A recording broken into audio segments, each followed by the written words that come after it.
एक बार एक great artist से पूछा जाता है कि आपने अपना आइडिया कहाँ से पाया, तो उस आर्टिस्ट का जवाब होता है मैंने इसे चुराया है। जी हाँ दोस्तों, उनका नाम पाब्लो पिकासो था। पिकासो एक Spanish painter, sculpture, printmaker, ceramist, theatre designer थे। सालों बाद में इसी बात को स्टीव जॉब्स ने भी कहा कि good artist copy, great artist steel. दोस्तों, आज की इस वीडियो में हम क्रिएटिव बनने के 4 सबसे इंपॉर्टेंट मेथड को जानेंगे, जो कि steel like and artist book से ली गई है। इस बुक के राइटर ऑस्टिन क्लियोन हैं। सबसे पहले जानते हैं क्रिएटिव होना क्या होता है। स्किल या इमेजिनेशन का प्रयोग करके नई चीजें बनाना या करना ही क्रिएटिव होना है। क्रिएटिविटी से हम प्रॉब्लम सॉल्व कर सकते हैं, ज्यादा प्रोडक्टिव बन सकते हैं, यह हमारे कॉन्फिडेंस को बूस्ट करता है और स्ट्रेस को भी रिलीज करता है। Let's start. पहला है स्टील लाइक एन आर्टिस्ट। एक सच्चे आर्टिस्ट की नजर में दुनिया में कुछ भी अच्छा या बुरा नहीं होता। सिर्फ 2 चीजें हैं, क्या चुराने लायक है, क्या चुराने लायक नहीं है। कई बार जब लोग किसी आइडियाज को ओरिजिनल मानते हैं तो 10 में से 9 बार उस आइडियाज के रेफरेंसेस या ओरिजिनल सोर्स का उनको पता ही नहीं होता। इसी बात को बाइबल में भी कहा गया है, इस धरती पर कुछ भी नया नहीं है। क्रिएटिव बनने के लिए दूसरों के आइडियाज या थिंकिंग जो कि आपको पसंद आती है उसे कॉपी कर लें। जैसे आपने कहीं कुछ देखा जो कि आपको हिट किया, कोई सेंटेंस या कोई डिजाइन, तो आपने उसकी फोटो क्लिक कर ली। नेक्स्ट टाइम आप उसमें थोड़ा सा जोड़ तोड़ करके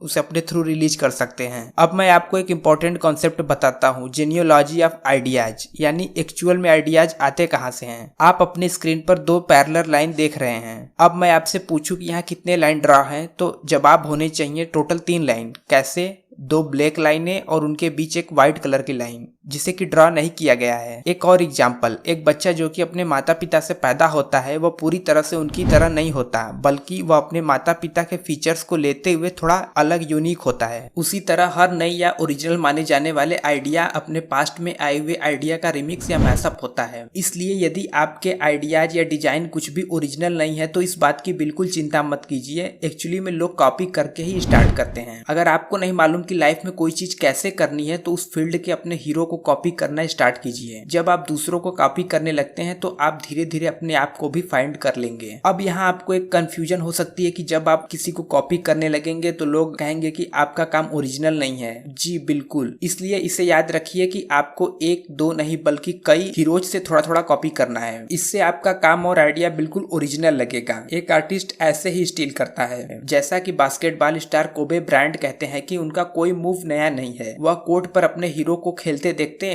और उनको कॉपी करने की कोशिश करते थे। जब उन्होंने ढेर सारे हीरोज के मूव्स को कॉपी कर लिए तो लोगों ने उनके मूव्स को ओरिजिनल कहना स्टार्ट कर दिया। Number 2, do what you like. Beginner writer के दिमाग में ये क्वेश्चन रहता है कि वह क्या लिखे, किस टॉपिक पे लिखना स्टार्ट करें। लोग कहते हैं कि वही लिखो जो आप जानते हो, लेकिन ऑथर इस बात से डिसएग्री करते हैं। वह कहते हैं दुनिया में कोई भी परफेक्ट नहीं होता। किसी को किसी चीज के बारे में पूरी तरह से नॉलेज नहीं होती, उसमें निश्चित रूप से कुछ न कुछ कमियां होती हैं। इसलिए ऑथर एडवाइस देते हैं कि वह लिखे जिसे कि वह खुद पढ़ना चाहे। हम कला क्यों बनाते हैं? क्योंकि हम कला पसंद करते हैं। हम किसी काम को क्यों करना चाहते हैं? क्योंकि जब हम उस काम को करते हुए किसी इंसान को देखते हैं और उससे इंस्पायर होते हैं, वह काम हमें पसंद में आता है और तब हम उस काम को करते हैं। ब्रैडफोर्ड कॉक्स, जो कि डियर हंटर बैंड के मेंबर थे, वे बताते हैं कि जब वे छोटे थे तो इंटरनेट नहीं होता था, तो उनको अपने फेवरेट बैंड के नए एल्बम के ऑफिशियल रिलीज का वेट करना पड़ता था। क्योंकि वह वेट करते करते बोर हो जाते थे, इसलिए वह अपने खाली टाइम में उसी तरह का एल्बम लिखा करते हैं और जब नया एल्बम आता तो वह उससे अपना वाला एल्बम कंपेयरिंग करते हैं। सालों बाद उनके लिखे यही सॉन्ग डियर हंटर के सॉन्ग बन गए हैं।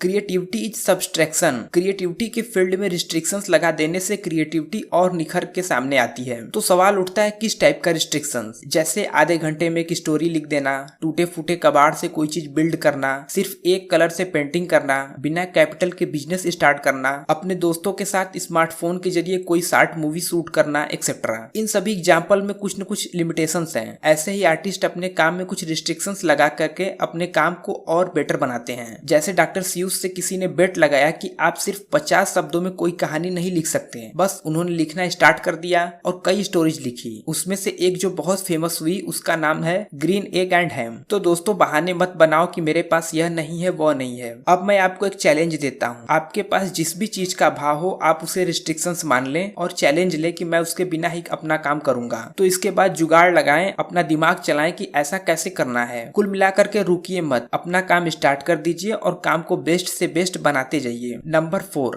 Your side project and hobbies are important. इसमें आथर एक कॉन्सेप्ट के बारे में बात करते हैं जिसे प्रोडक्टिव प्रोक्रास्टिनेशन कहते हैं। प्रोक्रास्टिनेशन मतलब काम को टालना, जो एक बुरी चीज है, परंतु प्रोडक्टिव प्रोक्रास्टिनेशन एक बहुत अच्छी चीज है। तो आइए जानते हैं यह क्या है। जब आप काम करते हुए बोर हो जाते हैं या फिर किसी पॉइंट पे स्टक हो जाते हैं तो कुछ समय के लिए ब्रेक चाहते हैं। उस ब्रेक के टाइम पे आप कोई और काम जो कि आपकी हॉबी हो उसे कर सकते हैं। इस तरह से आप अपने टाइम को अच्छी तरह यूटिलाइज कर सकते हैं, साथ ही अपने स्ट्रेस को भी रिलीज कर सकते हैं। इस फार्मूले को अल्बर्ट आइंस्टीन इस्तेमाल करते थे। जब भी वो अपने लेबोरेटरी में काम करते हुए किसी पॉइंट पे स्टक हो जाते हैं और काफी ट्राई करने के बाद रिजल्ट नहीं मिलता तो वो सिंपली अपनी लाइब्रेरी में जाकर के पियानो प्ले करने लगते हैं, जो कि उनकी एक हॉबी थी। इससे उन्हें हैप्पीनेस मिलती, जिससे वे दोबारा से काम पे जा पाते हैं। इसी पैटर्न को ऑथर हमें भी फॉलो करने को कहते हैं। दोस्तों, हम हॉबीज इसलिए नहीं बनाते क्योंकि उससे हमें कोई पैसा मिलेगा या उससे हम फेमस हो जाएंगे। हम इसे अपने लिए बनाते हैं ताकि हम रिलैक्स एंड फ्री फील करें एंड अपने काम के लिए दोबारा से रिचार्ज हो सके। दोस्तों, हमने अपनी क्रिएटिविटी बढ़ाने के लिए इस वीडियो में 4 पॉइंट को जाना, जिसमें पहला था स्टिल लाइक एन आर्टिस्ट। इसमें हमने जाना कि दुनिया में किसी का आइडिया नया नहीं है,